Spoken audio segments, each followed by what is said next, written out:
Good evening, I'm Lena Vargas and you're watching SNN Local News. A lack of hurricane safety features, roof collapses, mold and rodent infestations. Sarasota County Sheriff Tom Knight warns that's just the beginning of what his department is dealing with right now. And he says it will only get worse if the county doesn't address the problem. SNN Local News reporter Jim Spiewak explains. Well, Sheriff Tom Knight addressed the County Commission on Tuesday about the future sustainability of the Sheriff's Office, everything from the jail, the offices, to all the equipment they use to keep the community safe. But he also stressed that the need begins now.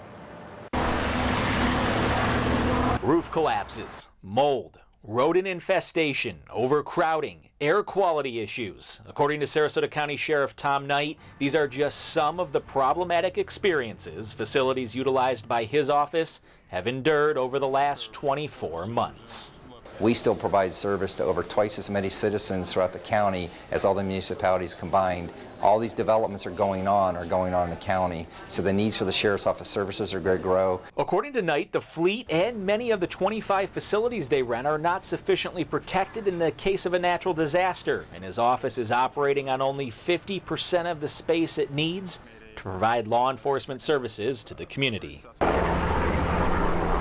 We don't have anywhere to store equipment. The millions of dollars we have in equipment to sustain this county during critical times, we will be totally ineffective at a time of a natural disaster. The last time the issue was broached, budgets dried up as the country suffered through the Great Recession. But taking action now in stronger financial times will help keep the Sheriff's Office out of harm's way.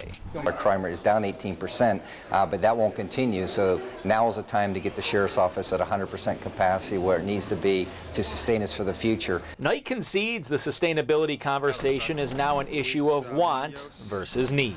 But the most important thing is our evidence property to store narcotics, to store blood, to store DNA evidence. That is the biggest need so we can prosecute cases. So a motion was made on Tuesday to set up a workshop between the Sheriff's Office and the County Commission to go over all the questions and concerns on any future plans. And while a date was not set, the Commission made it clear they want a workshop sooner rather than later. Reporting in Sarasota, Jim Spiewak, SNN Local News. Thanks, Jim. Now, while no exact dollar figure was discussed, Commissioner Nora Patterson said today she wouldn't be surprised to see $100 million going to the Sheriff's Office over the next 10 to 20 years for sustainability issues.